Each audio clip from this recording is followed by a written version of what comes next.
Good morning, students. I hope all of you are fine. So let's start our work. Our next exercise is conjugate and modulus of a complex number. तो पहली बात कि conjugate क्या होता है, तो पहले हम वो कर लें. देखो कंजुगेट का मतलब क्या होता है कि अगर मान लो हमारे पास कोई एक कॉम्प्लेक्स नंबर ऐसे that z is equals to a plus iota b type का, ठीक है. अगर मान लो ये हमारे पास कोई भी एक कॉम्प्लेक्स नंबर है जनरली, ठीक. अब मुझे करना क्या है, सबसे पहली बात इसकी कंजुगेट को शो कैसे करते हैं. कंजुगेट को शो किया जाता है कि हम किसी उस z के ऊपर एक लाइन लगा दें, ठीक है. इस तरीके से किसी भी कंजुगेट को शो करते हैं हम, यानी कि a प्लस आइटा b के ऊपर भी एक हमने बार लगा दिया. और कंजुगेट का काम क्या होता है, कंजुगेट का काम होता है कि जो इमेजिनरी पार्ट है ना उसका साइन चेंज करना. रियल पार्ट वही का वही रहता है, पॉजिटिव है तो पॉजिटिव ही रहेगा, नेगेटिव है तो नेगेटिव ही रहेगा. और जो इमेजिनरी पार्ट है पॉजिटिव को नेगेटिव बनाना, नेगेटिव को पॉजिटिव बनाना, ये है कंजुगेट का काम, ठीक है. इस तरीके से हम किसी भी अगर किसी भी कॉम्प्लेक्स नंबर के ऊपर लाइन लगी हुई मिल जाए, इट मीन्स कि हमने उस कॉम्प्लेक्स नंबर का क्या ले रखा है, कंजुगेट ले रखा है, ठीक है. तो इसमें जो हमारे पास जो फर्स्ट प्रॉपर्टी है वो क्या है, first property is if z is a real number, कि अगर z कोई भी एक रियल नंबर है, मतलब अगर मान लो कि z सिंपली किसी a के इक्वल है, तो a means a plus zero iota, ठीक है. तो z बार क्या हो गया, a प्लस जीरो आइटा का whole bar means a minus zero iota, क्योंकि कंजुगेट की वजह से उसका साइन तो चेंज हो जाएगा. अब a माइनस जीरो आइटा का मतलब क्या हुआ, a. तो अगर z कोई एक रियल नंबर होगा तो उसका कंजुगेट उसी के ही इक्वल आएगा, ओके.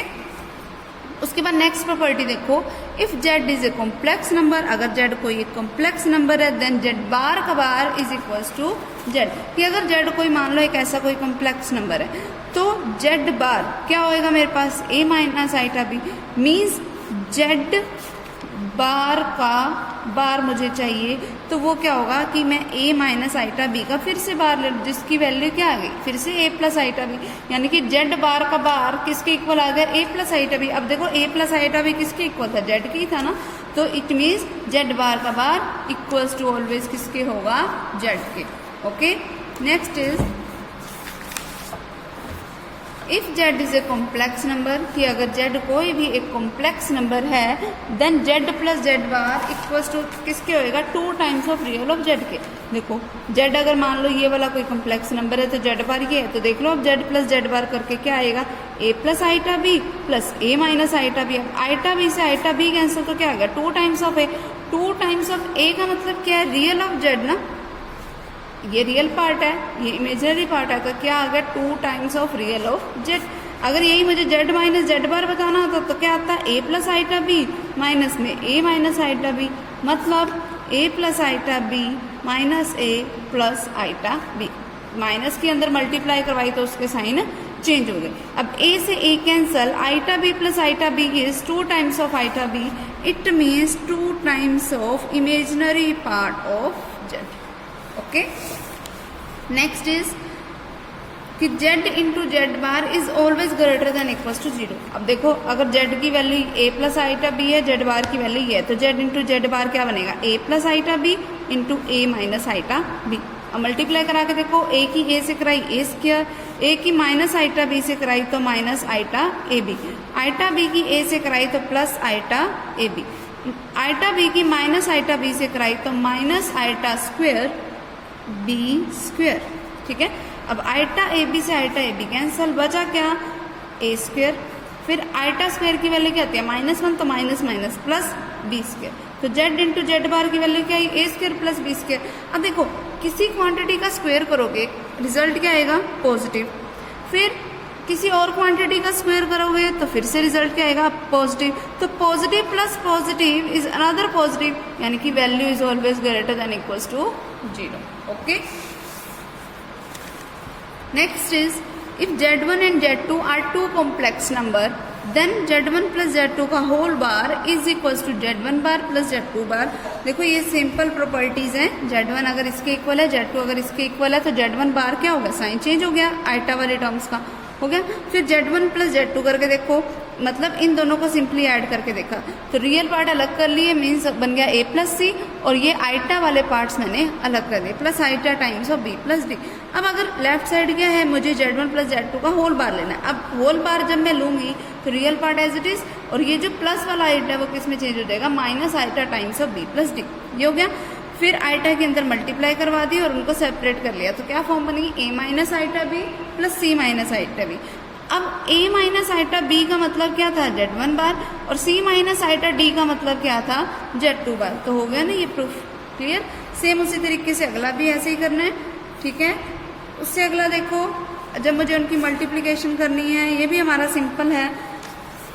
ये क्वोशंट वाला देखो भाई, क्या है हमारे पास, Z1 बाई, हमें प्रूफ करना है दैट Z1 बाई Z2 का होल बार इक्वल्स टू आए Z1 बार डिवाइडेड बाय में Z2 बार के, ये प्रूफ करना है। तो पहले तो हम Z1 बाई Z2 निकालें। Z1 बाई Z2 क्या होगा, A plus iota B by C plus iota D। अब इसको रैशनलाइज कर दिया, रैशनलाइज करके सोल्व किया तो हमारे पास ये वैल्यू बनी, ठीक है। अब मुझे इस पूरे का होल बार लेना है, होल बार की वजह से ये पॉजिटिव वाली वैल्यू किस में चेंज हो गई, नेगेटिव में। यहाँ तक हो गया क्लियर। फिर राइट साइड पे लो, राइट साइड क्या थी, Z1 बार बाय Z2 बार। तो मतलब क्या हुआ, Z1 बार की वैल्यू, अगर देखो Z1 A plus iota B के इक्वल है, तो Z1 बार किसके इक्वल हो गया, A minus iota B। Z2 bar किसके इक्वल हो गया, C माइनस आइटा D। अब इसको फिर से रैशनलाइज किया तो यही सेम रिजल्ट आ गया। इट मीन्स ये है कि अगर दो कॉम्प्लेक्स नंबर का मैं पूरा कंजुगेट लूँ तो मैं ऊपर न्यूमरेटर का अलग से कंजुगेट ले सकती हूँ, डिनोमिनेटर का अलग से ले सकती हूँ। इनका मतलब क्या था कि अगर मैं दो कॉम्प्लेक्स नंबर्स की मल्टीप्लिकेशन के ऊपर कंजुगेट लूँ तो वो इक्वल्स टू आएगा फर्स्ट कॉम्प्लेक्स नंबर का कंजुगेट इनटू में सेकंड कॉम्प्लेक्स नंबर का कंजुगेट। ओके, अब नेक्स्ट टर्म इज मॉडुलस। देखो मॉडुलस क्या होता है, मॉडुलस होता है कि किसी भी क्वांटिटी की पॉजिटिव वैल्यू जब हम फाइंड आउट करते हैं, कि अगर मान लो कि कोई, जब एक चीज़ ध्यान रखना, मॉडुलस हमेशा पॉजिटिव ही होता है, कभी भी नेगेटिव नहीं होता। इसीलिए, और ये जो मॉडुलस होता है ना, इसका साइन ऐसे लगा देते हैं, मोड ऑफ जेड, ठीक है। मोड का मतलब होता है कि किसी क्वांटिटी को पॉजिटिव बनाना। एक तरीके से अगर मान लो कि अगर मान लो सिंपली मेरे पास ये मोड ऑफ -2 भी है ना, तो इसका मतलब ये है कि इसका रिजल्ट 2 आएगा। मॉडुलस का काम ही ये होता है कि नेगेटिव क्वांटिटी को पॉजिटिव बनाना। लेकिन अब ये प्लस का 2 बनी कैसे, वो देखो। मॉडुलस ऑफ -2 का मतलब हुआ कि अंडर द रूट ऑफ आएगा मेरे पास -2 का स्क्वायर, जिसका मीनिंग क्या हुआ, माइनस का स्क्वायर करोगे पॉजिटिव, 2 का स्क्वायर करोगे 4, एंड रूट 4 को हम हमेशा अब मॉडुलस के केस में क्या लिखेंगे, प्लस का 2।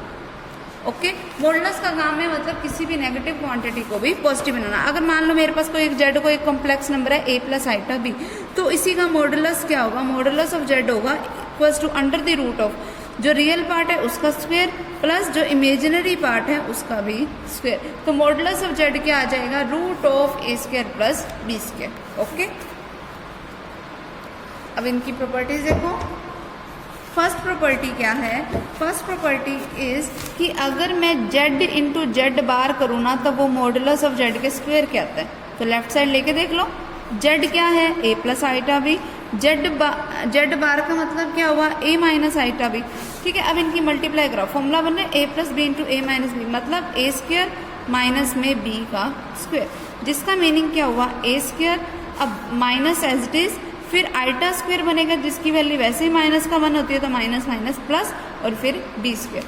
अब देखो वैसे भी मॉडुलस ऑफ जेड अगर root of A square plus B square के इक्वल है, अगर मैं इसकी स्क्वेयरिंग कर दूँ तो मॉडुलस ऑफ जेड स्क्वायर क्या हो गया, स्क्वायर से स्क्वायर रूट कैंसिल हो जाएगा, बचेगा क्या, सिर्फ A square plus B square. तो यहाँ ये भी यही रिजल्ट है, A square plus B square, ये भी यही रिजल्ट है। तो इट मीन्स हो गया ना ये proof that z into z bar is equals to modulus of z का स्क्वायर। ठीक है, उसके बाद नेक्स्ट प्रॉपर्टी देखो, for any complex number z show that modulus of z is equals to 0 if and only if z is equals to 0। अब देखो हमारे पास simple सी बात है कि अगर देखो जब भी ये जो साइन आ जाए ना डबल साइडेड एरो वाला, इसका मतलब होता है इफ एंड ओनली इफ। इसका मतलब क्या होता है, इफ एंड ओनली इफ, जिसका मीनिंग क्या, ये चाहे ऐसा लिख लो या चाहे ऐसा लिख लो, ये तुम्हारी मर्जी है। ठीक है, इन सब का मतलब यही होता है इफ़ एंड ओनली, जिसका मीनिंग, एक्चुअल मीनिंग क्या है, इनका मीनिंग है कि जो फर्स्ट वाली कंडीशन है ना वो सेकंड वाले पे डिपेंड करती है, सेकंड वाली कंडीशन फर्स्ट वाले पे डिपेंड करती है। मीनिंग कि फर्स्ट वाली कंडीशन का रिजल्ट सिर्फ और सिर्फ तभी ट्रू हो सकता है अगर सेकंड चीज़ गिवन है, और सेकंड वाली चीज़ का रिजल्ट सिर्फ तभी ट्रू हो सकता है जब हमारे पास फर्स्ट वाली गिवन है। मतलब एक दूसरे पे डिपेंड करेगी। अगर उसने मुझे सीधा बोल दिया मॉडुलस ऑफ जेड को 0 करके बताओ, तो वो पॉसिबल ही नहीं है जेड को 0 करे बिना, क्योंकि अब देखो दोनों एक दूसरे पे डिपेंड कर रहे हैं। मतलब ये 0 तभी आएगा जब ये 0 गिवन है, और ये 0 तभी आएगा जब ये 0 गिवन है। ओके, तो स्टार्ट करते हैं। सबसे पहले अगर z हमारे पास a प्लस आइटा b के इक्वल है, और अगर मान लो मुझे मॉडुलस ऑफ z 0 के इक्वल दे रखा है, तो इसका मतलब क्या हुआ, मॉडुलस ऑफ z का स्क्वायर भी 0 के इक्वल होएगा, क्योंकि अगर दोनों साइड स्क्वेयरिंग कर दी। अब मॉडुलस ऑफ z स्क्वायर का मतलब क्या है कि a square plus b square 0 के इक्वल है। अब देखो किसी क्वांटिटी का स्क्वायर हमेशा पॉजिटिव होता है, दोनों ही पॉजिटिव प्लस पॉजिटिव है। अब कोई दो पॉजिटिव क्वांटिटी का सम करेंगे तो वो तो ज़्यादा ही बनेगा। वो 0 सिर्फ देखो, कोई भी दो क्वांटिटीज़ का सम 0 तब आता है कि अगर एक क्वांटिटी पॉजिटिव और एक क्वांटिटी नेगेटिव हो और वो कैंसिल आउट करके 0 बन जाए। ठीक है, यहाँ तो दोनों क्वांटिटीज़ एक तो प्लस में पड़ी हैं और फिर दोनों पॉजिटिव दे रखी हैं। इन दोनों का सम कभी 0 तो पॉसिबल है ही नहीं, इनका सम तो 4 बनेगा। ठीक है, तो मतलब दो अगर क्वांटिटीज़ ऐसी हैं कि जिनका सम 0 है, तो वो सिर्फ और सिर्फ तभी पॉसिबल है कि अगर तुमने 0 में 0 को ऐड किया। मतलब यहाँ से क्या बना कि a square plus B square 0 तभी है जब a स्क्वायर भी 0 था और b स्क्वायर भी 0 था। अगर a स्क्वायर 0 था तो मतलब a भी 0, b स्क्वायर 0 था तो मतलब b भी 0। तो अगर a और b दोनों 0 हैं तो z क्या होता है, देखो हमारे पास z क्या होता है a प्लस आइटा b, यानी कि 0 प्लस 0 आइटा, जिसका मीनिंग क्या हुआ 0। तो मतलब अगर मॉडुलस ऑफ z 0 है तो z भी 0 होएगा। ओके, उसके बाद नेक्स्ट देखो, if z is a complex number then modulus of z is equals to modulus of z bar is equals to modulus of minus z। अब देखो ये चीज़ जो तीनों हम प्रूफ कैसे करेंगे। देखो अगर z किसी इक्वल टू है a प्लस आइटा b के, तो मॉडुलस ऑफ z क्या बनेगा, under the root of a square plus b square, और मॉडुलस ऑफ, अच्छा चलो एक बार z बार निकालो पहले। z बार क्या होएगा इसका, a माइनस आइटा b। अब तुम निकालो मॉडुलस ऑफ z बार कि मतलब इसका मॉडुलस निकालो, तो इसका मॉडुलस क्या आएगा, under the root of a का square plus under the root of, अब देखो आइटा का कोफिशिएंट क्या है माइनस b, तो माइनस b का स्क्वायर, तो क्या बनेगा a स्क्वायर प्लस माइनस का स्क्वायर करोगे क्वांटिटी पॉजिटिव, b का स्क्वायर करोगे तो b स्क्वायर। तो ये दोनों तो आपस में इक्वल आ गए। इक्वल्स टू में मुझे प्रूफ करना है मॉडुलस ऑफ माइनस z। अगर z इसके a प्लस आइटा b के इक्वल है तो माइनस ऑफ z किसके इक्वल होगा, a प्लस आइटा b की माइनस से मल्टीप्लाई कराओ, क्या आएगा minus a minus iota b। अगर मैं इसका मॉडुलस लेने लगूँ तो अंडर द रूट ऑफ क्या बनेगा, माइनस a का स्क्वायर प्लस माइनस b का स्क्वायर, जिसका मीनिंग क्या हुआ, माइनस का स्क्वायर क्वांटिटी पॉजिटिव, तो a square plus minus b का मतलब फिर से क्वांटिटी पॉजिटिव, प्लस में पड़ा है b स्क्वायर। तो हो गया ना तीनों के सेम रिजल्ट। ठीक है, next is if z1 and z2 are two complex number then z1 की z2 से मल्टीप्लाई कराओ और फिर उसका मॉडुलस लो, वो इक्वल टू होगा modulus of z1 into modulus of z2 के। ठीक है, इसको करके देख लेना, सिंपली है ये। सेम अगला भी वैसे ही है कि पहले उसको सिंपली z1 बाई z2 निकालना और फिर उसका एंड में मॉडुलस लेना, फिर मॉडुलस ऑफ z1 निकालना, मॉडुलस ऑफ z2 निकालना और दोनों को आपस में डिवाइड में रख देना, रिजल्ट सेम ही आएगा। ठीक है, इसको ट्राई कर लेना। Next is if z1 and z2 are two complex number, कि अगर z1 और z2 दोनों कोई कॉम्प्लेक्स नंबर हैं, then modulus of z1 plus z2 is less than equals to modulus of z1 plus modulus of z2। देखो इसका reason क्या है, मुझे ये रिजल्ट प्रूफ करना है, तो मैं लेफ्ट साइड लेके चलती हूँ। Modulus of z1 plus z2 left side में यही था। मैंने अगर इसका स्क्वायर लिया तो हमें पता है, मैंने अभी एक प्रॉपर्टी बताई थी that z into z bar equals to होता है मॉडुलस ऑफ z के स्क्वायर के। तो अगर मुझे modulus of z1 plus z2 का स्क्वायर बताना है तो वो किसके इक्वल होएगा, z की जगह पे z1 प्लस z2 लिख दो, इंटू में z1 प्लस z2 का होल बार, ऐसा कुछ होएगा। मतलब तो यही बना, तो ये लिख दिया हमने। अब देखो हमें पता है कि दो अगर कॉम्प्लेक्स नंबर है उसका होल बार है तो मैं उनका सिंगल सिंगल कॉम्प्लेक्स नंबर के ऊपर बार ले सकती हूँ। तो वो कर दिया। अब सिर्फ मल्टीप्लिकेशन करो तो क्या बना, Z1 इंटू Z1 बार, Z1 इंटू Z2 बार, ठीक है, फिर Z2 इंटू Z2 बार, फिर Z2 इंटू Z1 बार, सारे चारों की चारों क्वांटिटीज आ गई। इसका मीनिंग क्या हुआ, Z, क्योंकि Z इंटू Z बार किसके इक्वल था, मॉडुलस ऑफ Z के स्क्वायर को, तो मैं इसको क्या लिख सकती हूँ, मॉडुलस ऑफ Z1 का स्क्वायर। यहाँ से इसको क्या लिख सकती हूँ, मॉडुलस ऑफ Z2 का स्क्वायर, फिर Z1 इंटू Z2 बार प्लस यहाँ पर क्या था मेरे पास, देखो यहाँ है मेरे पास Z2 इंटू Z1 बार, क्या है Z2 इंटू Z1 बार। देखो इसी को हमें एक चीज़ पता है कि अगर किसी भी क्वांटिटी के बार के ऊपर बार ले लो तो वही क्वांटिटी आ जाती है, इसका मतलब वही क्वांटिटी बनेगी। तो मैंने अगर इसको ऐसे लिख दिया Z1 इंटू Z2 बार और इसका फिर मैंने ले लिया होल बार, तो एक ही बात है, ठीक है, क्योंकि अगर इसका Z2 के बार के ऊपर फिर से बार लग गया तो Z2 विदाउट बार वाला हो गया, और Z1 के ऊपर बार तो है ही, तो मतलब ये दोनों सेम ही है, तो हमने इसको रिप्लेस कर लिया इससे, ठीक।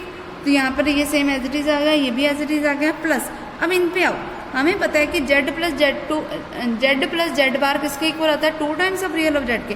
देखो ये सेम ही तो है, अगर ये कोई एक Z का काम कर रहा है तो इसी Z के ऊपर बार ही तो पड़ा है, तो इसका मीनिंग क्या हुआ, 2 times of real of Z1 into Z2 बार, ठीक। फिर रियल पार्ट हम लेके चल रहे हैं। अब रियल पार्ट ऑफ Z, देखो रियल पार्ट ऑफ Z क्या होता है, A obviously less than equals to root of A square plus B square से, यानी कि A is obviously less than equals to modulus of Z। तो वही बोल रखा है कि अगर रियल पार्ट की बात हो रही है तो इसका जो रियल पार्ट आएगा वो इसी के मॉडुलस से तो कम ही होगा ना, ठीक है। तो इसी के मॉडुलस से हम यहाँ लेस देन इक्वल्स टू ले आए और फिर हमने क्या कर दिया, इस ये वाली quantity is less than equals to this quantity, ठीक है। फिर 2 टाइम्स ऑफ, अब इन दोनों के मॉडुलस को अलग अलग किया, modulus of Z1 into modulus of Z2 बार। हमें पता है that modulus of Z2 bar किसके इक्वल होता है, मॉडुलस ऑफ Z2 के, तो इसको यहाँ पे लिख दिया। फिर अब इसका मीनिंग क्या हुआ, A square plus B square plus 2AB, यानी कि A प्लस B का होल स्क्वायर, ठीक है। तो यहाँ से क्या बना, Z1 प्लस Z2 का होल बार का square is less than equals to किसके आ गए, modulus of Z1 plus modulus of Z2, ठीक है। इसको हम ट्रायंगल इनइक्वालिटी भी बोलते हैं। तो अगर हमारे पास कभी n कॉम्प्लेक्स नंबर्स का सम का मैंने मॉडुलस लेना हो तो वह लेस देन इक्वल्स टू का modulus of Z1 plus modulus of Z2 up to modulus of Zn, ठीक है।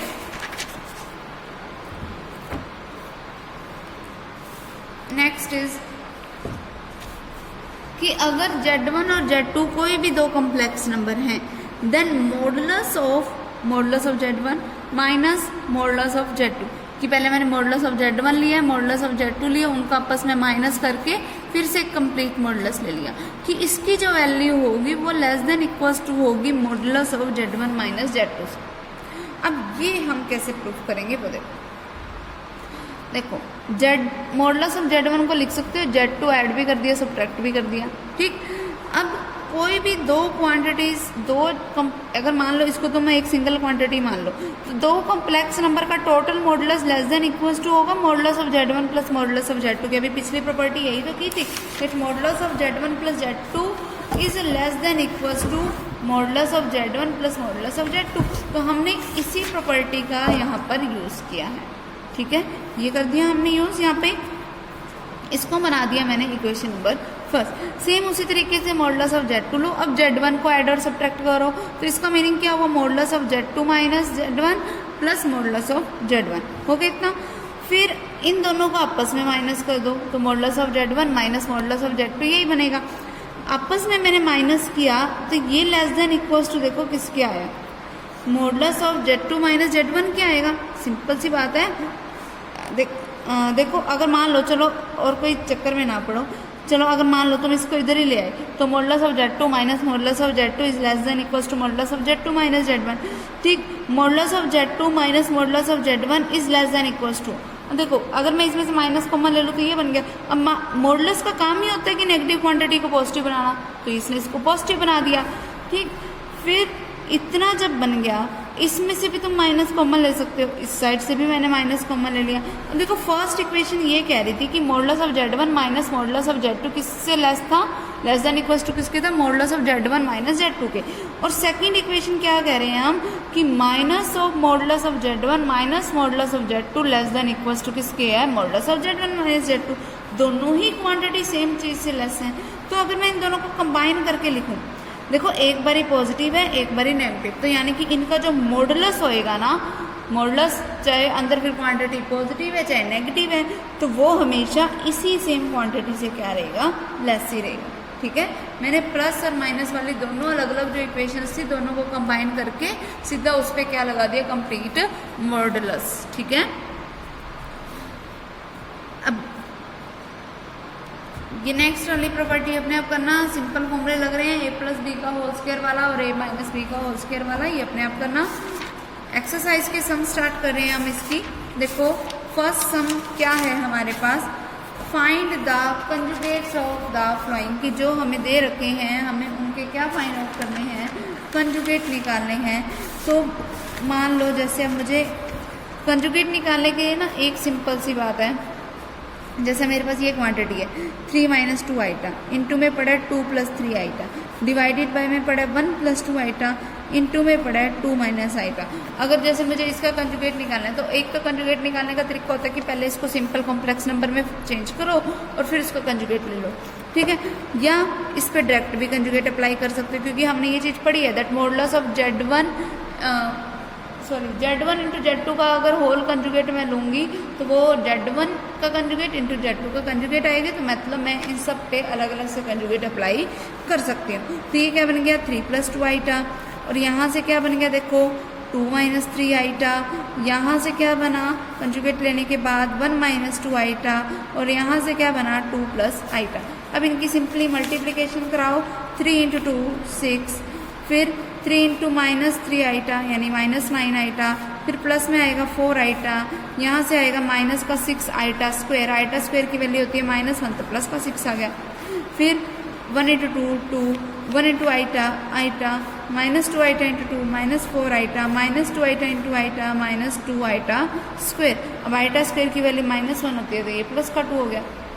नाउ 6 प्लस 6 12, ठीक है, -9 iota plus 4 iota means minus का 5 iota, divided by 2 plus 2 4 iota -4 iota means -3 iota. अब इसको simply rationalise कर दो। ठीक है, जो आएगा आफ्टर रैशनलाइजेशन वही हमारा रिजल्ट हो जाएगा कंजुगेट का। ठीक है, नेक्स्ट इज ये शो करके बताना है। वैसे भी देख लो कंजुगेट लोगे तो पहले क्या बनेगा, मॉडुलस 2 प्लस 3 आइटा इंटू में क्या है हमारे पास 1 माइनस आइटा, और इसका होल कंजुगेट है। हमें पता है कि Z1 इंटू Z2 का होल कंजुगेट किसके इक्वल होता है, Z1 के कंजुगेट के इंटू Z2 के कंजुगेट के होता है। तो साइन चेंज कर दो, क्या बन गया 2 माइनस 3 आइटा इंटू में 1 प्लस आइटा। यही हमें शो करके बताना था। ठीक, अगला भी सेम ऐसे ही है। ठीक है, अब देखो इस वाले को सम मैं ना ये वाला सम तुम्हारे लिए छोड़ रही हूँ, ये करके बता रही हूँ। इस वाले में तो सिंपली होगा कि पहले इसको सिंपल कॉम्प्लेक्स नंबर में कन्वर्ट करो। ठीक है, और फिर जस्ट यहाँ पर है तो हमारे पास ए की वैल्यू भी बाय कंपैरिजन पता चल जाएगी, बी की भी पता चल जाएगी। फिर हमें सिंपली करना क्या है, A square plus B square. ये देखो सम इम्पोर्टेंट भी है ये वाला काफ़ी, that x plus iota Y equals to दे रखा है root of a plus iota b divided by c plus iota d के। ये देखो, और हम ये प्रूव करना है that x square plus y square का होल स्क्वायर जो होगा वो इक्वल्स टू आएगा a square plus b square by c square plus d square. अब इसको इक्वल्स टू में कैसे प्रूव करोगे, पहले ये देखो, अगर मान लो ये मेरे पास इक्वेशन नंबर फर्स्ट है, इसका मैं कंजुगेट ले लूँ तो ये क्या बनेगा, that x minus iota y is equals to a minus iota b divided by c minus iota d और इसका रूट। अब इसको मान लो इक्वेशन नंबर सेकंड। अगर मैं फर्स्ट और सेकंड इक्वेशन की आपस में मल्टीप्लाई कराऊँ, मतलब x प्लस आइटा वाई की multiplication x minus iota Y के साथ क्या बनेगा, root of a plus iota b by c plus iota d into में root of a minus iota b by में c माइनस आइटा d। तो क्या बन गया देखो, a plus B A minus B type की फॉर्म है, यानी कि A square minus B square is equals to under the root of A plus B into A minus B, यानी कि A square minus B square by यहाँ पे A plus B into A minus B mean C square minus iota square D square. तो क्या बन गया X square, फिर iota square की वैल्यू -1 तो minus minus plus Y square is equals to root of A square, iota square की value -1 तो ये हो गया प्लस का B square by c square plus d square. और यही रिजल्ट हमें प्रूफ करना था। ठीक है, सेम इसी तरीके से सिर्फ इसके स्क्वायर को खोलोगे। ठीक है, स्क्वायर खोलोगे ना तो हमारे पास सिंपल एक्स की वैल्यू हमें पता चल जाएगी, वाई की पता चल जाएगी, फिर x square plus y square कर देना और उसकी वैल्यू सिंपली 1 आ जाएगी। क्लियर। नेक्स्ट हमें निकालना है मॉडुलस। मॉडुलस कैसे निकालना है कि जो भी हमें दे रखी है फॉर्म, सबसे पहला काम उसको एक सिंपल कॉम्प्लेक्स नंबर की फॉर्म में चेंज करना। जैसे मान लो ये वाला सम हम कर लेते हैं 1/1 माइनस 2 आइटा, ठीक, और इसके प्लस में पड़ा है 3/1 प्लस आइटा, इसके इनटू में पड़ा है हमारे पास 3 + 4 आइटा, डिवाइडेड बाय में पड़ा है 2 - 4 आइटा। ठीक, ये तो पहला काम क्या बोला मैंने कि इसको सिंपल कॉम्प्लेक्स नंबर की फॉर्म में चेंज करें।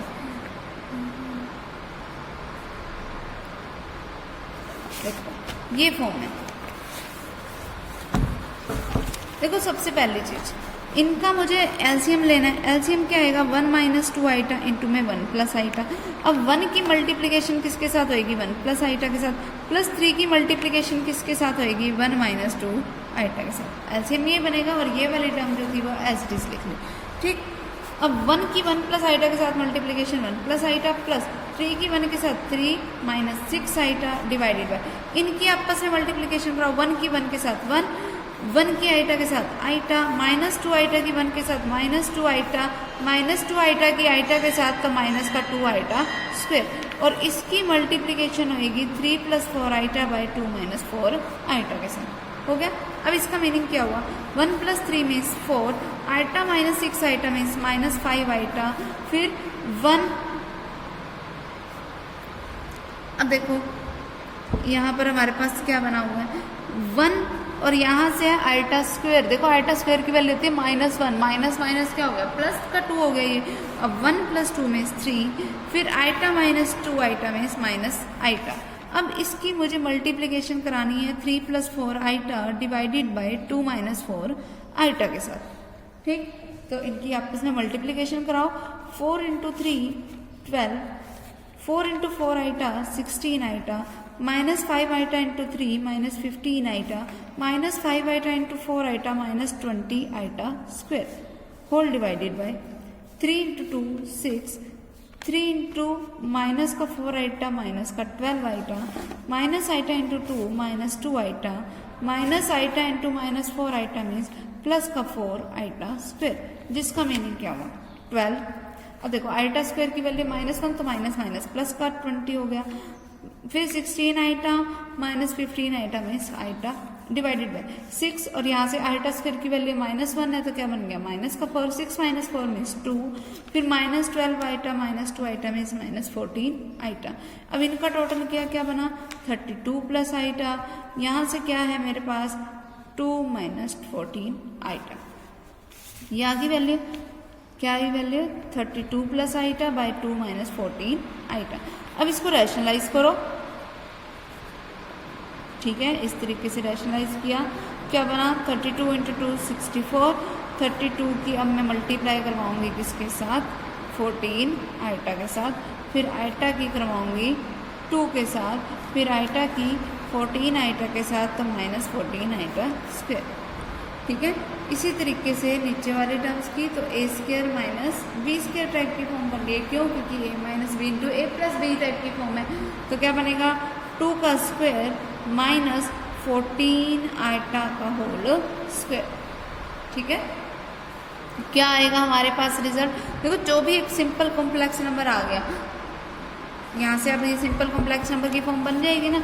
मान लो एक एग्जांपल तौर पे बता रही हूँ कि अगर मान लो कि 2 + 3 आइटा बना तो इसका मुझे क्या निकालना है, मॉडुलस। तो मॉडुलस हम कैसे निकालेंगे कि जो रियल पार्ट है उसका स्क्वायर कर दो, प्लस जो इमेजिनरी पार्ट है वो क्या 3, उसका स्क्वायर कर दो, तो क्या बनेगा 4 + 9, जिसका मीनिंग क्या हुआ √13। तो इसका √13 क्या हो जाएगा, मॉडुलस। मुझे नहीं पता इसका सॉल्व करके क्या बनेगा, जो भी इसका सॉल्व करके आएगा उसका सिंपली इस तरीके से मॉडुलस ले लेंगे, ठीक है। नेक्स्ट वन इज Z1 दे रखा है, Z2 दे रखा है, तो लेफ्ट साइड में Z1 की Z2 से मल्टीप्लाई करवाना, जो भी मल्टीप्लाई आएगी उसका मॉडुलस लेंगे। फिर राइट साइड में क्या लेंगे, मॉडुलस ऑफ पहले Z1 निकालेंगे, मॉडुलस ऑफ Z2 निकालेंगे और फिर उनकी मल्टीप्लिकेशन, ठीक है। ये जैसे अपनी प्रॉपर्टीज हैं उसी हिसाब से अपने को इसको प्रूव करना है। तो 9th सम देखो, 9th सम क्या है, if Z is any complex number और Z बार इट्स कंजुगेट। तो अगर Z कोई कॉम्प्लेक्स नंबर है, मान लो Z कोई कॉम्प्लेक्स नंबर है A + आइटा B, तो Z बार क्या हो गया, A - आइटा B, ये हो गया। अब मुझे प्रूफ क्या करना है, that Z inverse equals to होगा Z bar by modulus of Z bar square के। तो देखो Z इनवर्स का मतलब क्या हुआ, Z इनवर्स का मतलब क्या हुआ 1/Z, 1/Z means 1/A + iota B। अब इसको रैशनलाइज भी करूंगी मैं A - iota B by A - iota B से।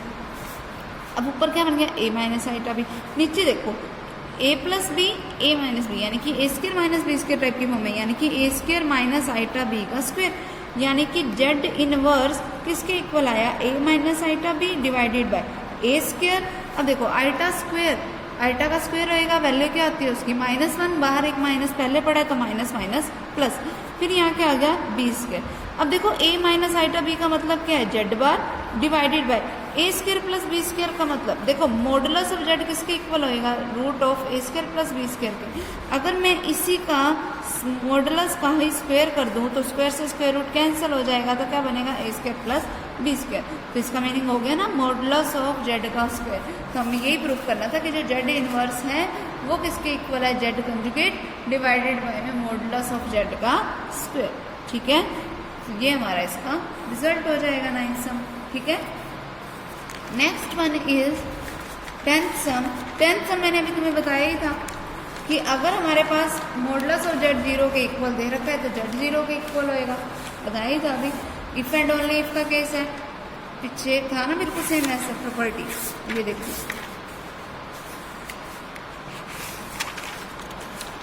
ये प्रॉपर्टी नंबर 2 सेम। उसके बाद नेक्स्ट देखो, इसमें नेक्स्ट सम में ना इसकी स्टेटमेंट में फ़र्क है, यहाँ 2 आएगा, ठीक है। गलत दे रखी है स्टेटमेंट, सभी अपने स्टेटमेंट सही कर लेना। देखो 11th सम क्या बोला है कि अगर Z इक्वल्स टू है किसी x + आइटा y के और x एंड y दोनों क्या है रियल, तो हमें ये पता करना है that modulus of x + modulus of y less than equals to होएगा 2 times of modulus of Z। तो पहले तो अगर Z इसके इक्वल है तो मॉडुलस ऑफ Z क्या आएगा, √x² + y², यही बनेगा। ऑब्वियसली जो x वाला जो पार्ट है वो इससे तो लेस ही होएगा √x² + y² से, क्योंकि देखो इसमें तो कुछ y² ऐड भी हुआ है और यहाँ ये x सिंपली है, ठीक। तो ऑब्वियसली ये तो इससे कम होएगा, और सेम उसी तरीके से मॉडुलस ऑफ y भी किससे कम होएगा, √x² + y² से।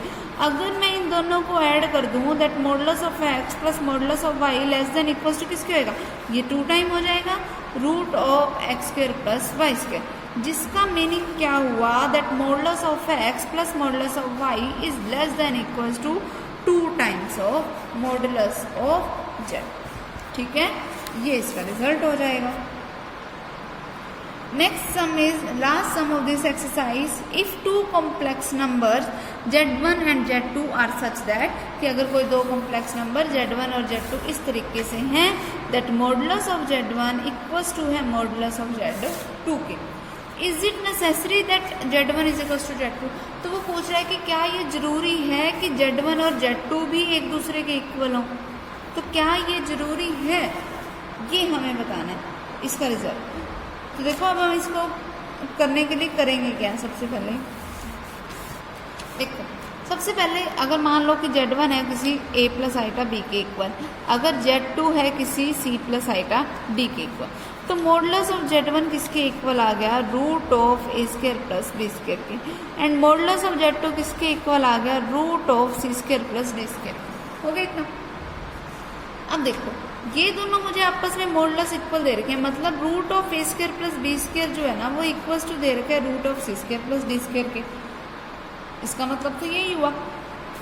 अगर मैं स्क्वेयरिंग बोथ साइड कर दूं तो क्या बना that a square plus B square किसके इक्वल आएगा, c square plus d square के। अब कोई भी दो क्वांटिटीज के स्क्वायर का सम इक्वल्स टू है अनदर टू क्वांटिटीज के स्क्वायर के सम के। तो अब ये जरूरी तो नहीं है कि ए सी के इक्वल। अब मान लो कि इसका मैंने स्क्वायर का सम किया, मान लो इसका मैंने स्क्वायर का सम किया तो वो आ रहा था कुछ ऐसे कि मान लो अगर मेरे पास ए की वैल्यू है 4, सॉरी चलो मान लो ए की वैल्यू है 2, बी की वैल्यू है 3, तो इसका स्क्वायर किया, ए स्क्वायर क्या बन गया 4, बी स्क्वायर किया क्या बन गया 9। अब इनका टोटल किया तो क्या आया 30, ठीक है। अब इक्वल्स टू पड़े सी स्क्वायर प्लस डी स्क्वायर के, मतलब इनका टोटल इक्वल है ना। तो इसका मतलब अगर मान लो सी की वैल्यू हो गई अपनी तरफ से कुछ भी ले लो, मान लो सी की वैल्यू है -3, डी की वैल्यू है -2, मान लो ऐसे, तो सी स्क्वायर क्या बन गया 9, डी स्क्वायर क्या बन गया 4।